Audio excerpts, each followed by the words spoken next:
오늘의 바울 말씀의 주제를 요약하면 왕 앞에서의 합당한 행동이라고 볼 수가 있습니다. 전도자는 먼저 두 가지를 질문을 던집니다. 1절에서 말하는 누가 지혜자가 같으냐, 누가 사물의 이치를 아는 자이냐라고 이렇게 묻고 있는 것입니다.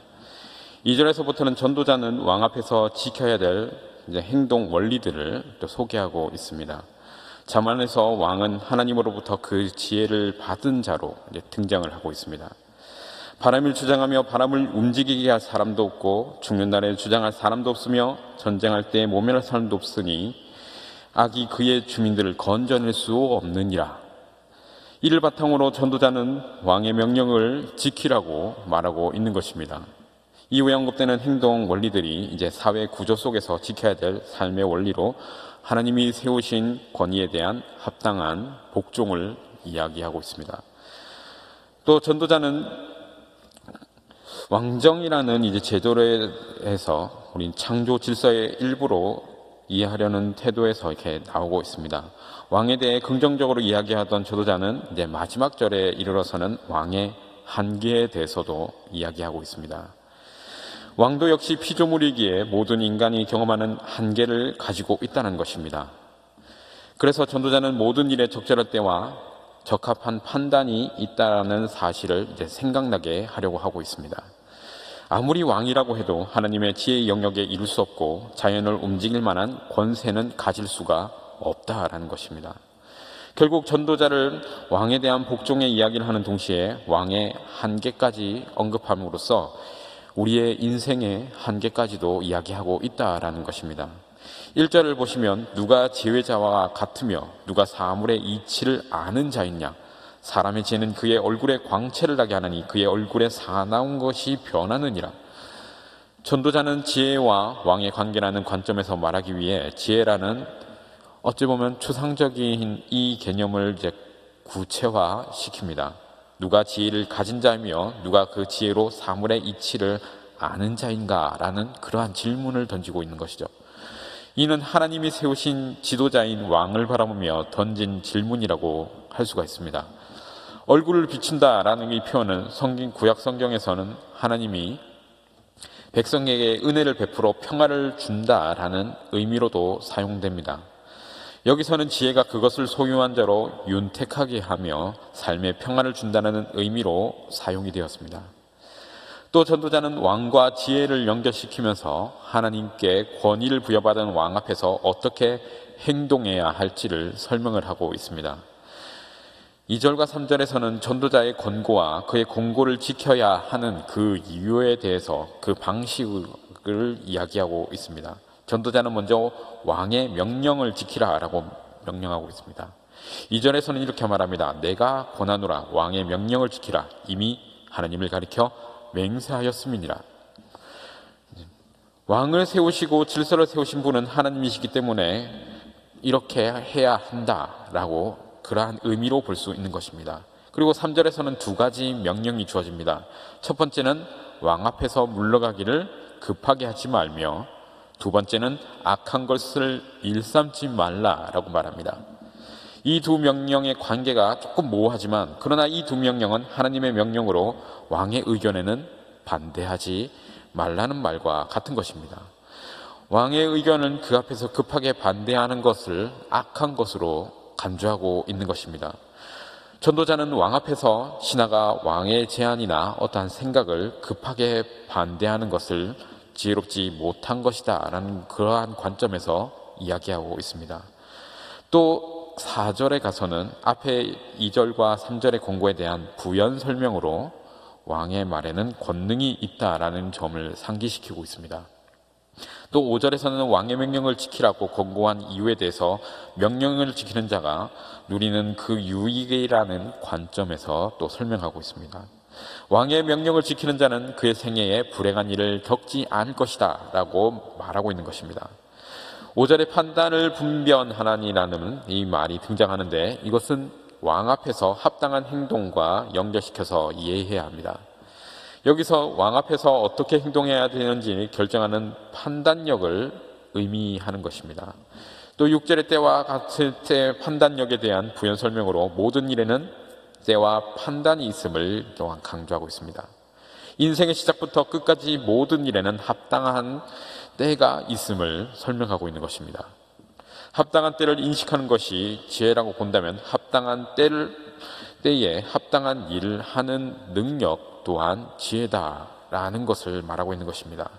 6절에서 무슨 일에든지 때와 판단이 있으므로 사람이 임하는 화가 심함입니다 라고 이렇게 말하고 있는데, 이것은 무슨 일에든지 때와 판단력이 있는데 사람에게는 큰 문제가 놓여 있기 때문이다 라고 해석할 수가 있습니다. 여기에서 큰 문제는 결국 인간의 한계에 관한 문제입니다. 전도자는 인간의 삶에 대해 계속 모순과 한계가 있는 삶이라고 말하고 있습니다. 합당한 때와 판단력에 대해 진술하면서도 이러한 인간의 한계를 항상 염두하고 있다라는 것입니다. 7절에서는 다시 인간의 치명적인 한계인 미래를 알지 못한다는 이야기를 하고 있습니다. 이는 지금까지 언급한 인간의 지혜의 한계이기도 합니다. 삶의 현실 속에서 합당한 때와 그때에 마땅히 행할 일을 결정하는 판단력을 가진 지혜자다라고 할지라도 이 한계를 뛰어넘을 수는 없는 것입니다.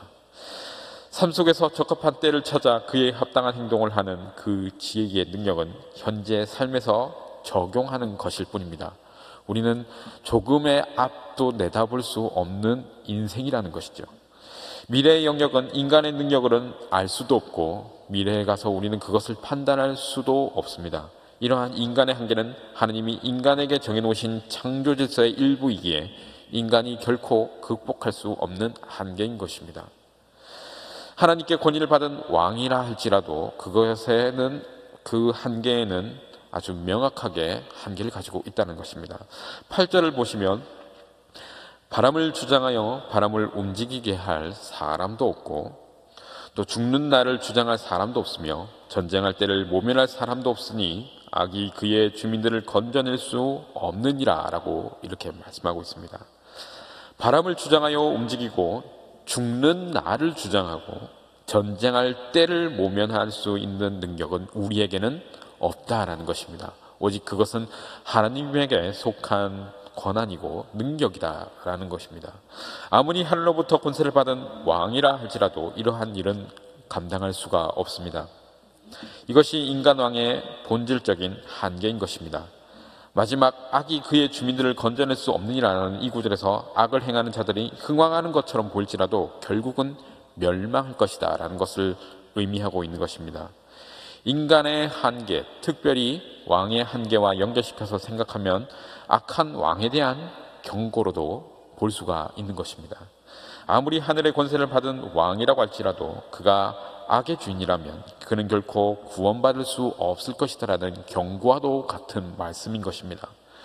우리는 사물의 이치를 아는 지혜자가 아닙니다. 그러나 결코 바로 주님이 그런 지혜를 가지신 분이심을 우리는 고백해야 하는 것입니다. 우리에게는 지혜가 없지만 주님께는 있습니다. 따라서 주님께 지혜를 배워야 하는 것입니다. 그러나 단순히 몇 가지 지식을 얻는다고 해서 그것을 우리는 지혜를 얻었다라고 하지 않습니다. 주님을 닮아서 인격과 삶의 방향을 바꾸는 그때에 우리는 지혜를 얻은 자의 모습이다라고 말할 수 있는 것입니다. 삶의 지혜를 얻기 위해 우리는 주님께 힘써 배워야 하는 것입니다. 세상 권세도 주님 앞에 심판을 받을 것입니다. 주님의 심판은 즉각적이지 않고 또 제한적인 권세를 맡기셔서 악할지라도 기다리시는 것이 주님이 다스리시는 방식입니다. 세상 권세의 악함에 낙심할 필요가 그래서 우리는 없는 것입니다. 그것에 우리는 동조하지 말아야 하는 것입니다. 다만 권세를 인정하고 하나님의 뜻 안에서 순종하는 삶을 살아가야 합니다.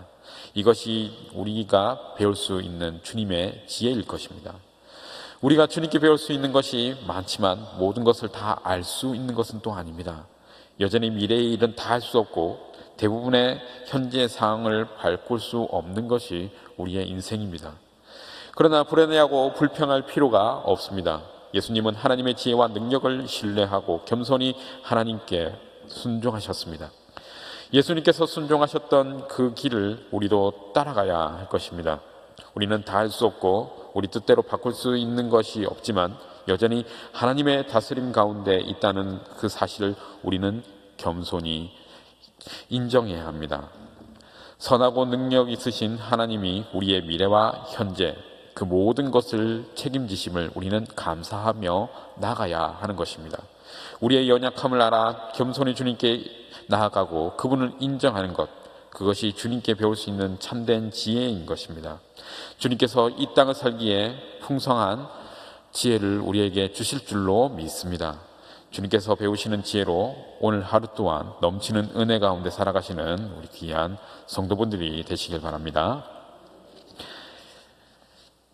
은혜와 사랑이 풍성하신 하나님 아버지, 하나님께 찬송과 감사를 드립니다.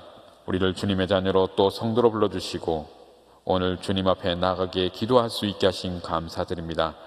각자 자리에서 성도의 길을 걷는 자들의 발걸음을 지켜주시고 평안 가운데 든든히 서갈 수 있도록, 그렇게 주님의 자녀로 이 세상 살아갈 수 있도록 주님 인도하여 주시옵소서. 하나님의 영광 위에 살아가기에 부족함 없도록 각양의 은혜를 우리에게 더욱 부어 주시옵소서. 우리의 사업과 지위가 높아지기를 바라기 이전에 예수님을 바라보며 내가 주님을 위해 할 수 있는 것이 무엇인가를 생각할 수 있는 마음과 생각과 그 뜻을 허락하여 주옵시고, 우리가 교인과 우리 교회와 성도들에게 서로 베풀 때 주님께서 나의 앞길을 책임져 주실 것을 믿으며 물질에 얽매이지 않고 주님께 매이는 그러한 인생 살 수 있도록 주님 인도하여 주시옵소서. 주님, 가정 가운데 개인의 그 마음 가운데 근심 걱정되는 것들이 있습니다. 마음의 질병이 있습니다. 몸의 육체에 그 질병들이 있습니다. 그 가운데서도 하나님, 우리가 승리할 수 있도록 주님께서 치유하는 역사를 볼 수 있도록 우리에게 은혜를 허락하여 주시옵소서. 하나님과 함께 누리는 그 평안을 우리가 또한 누리길 원합니다. 하나님과 함께 걷는 그러한 성도의 삶과 그 길을 걷기를 원합니다. 주님 인도하여 주시옵소서. 오늘 하루 허락해 주심을 감사드리며 이 하루 가운데 하나님께서 주신 그 은혜를 또 우리의 믿음을 발휘할 수 있는 귀하고 복된 오늘 하루를 인도하여 주시옵소서. 예수님의 이름으로 기도드립니다. 아멘.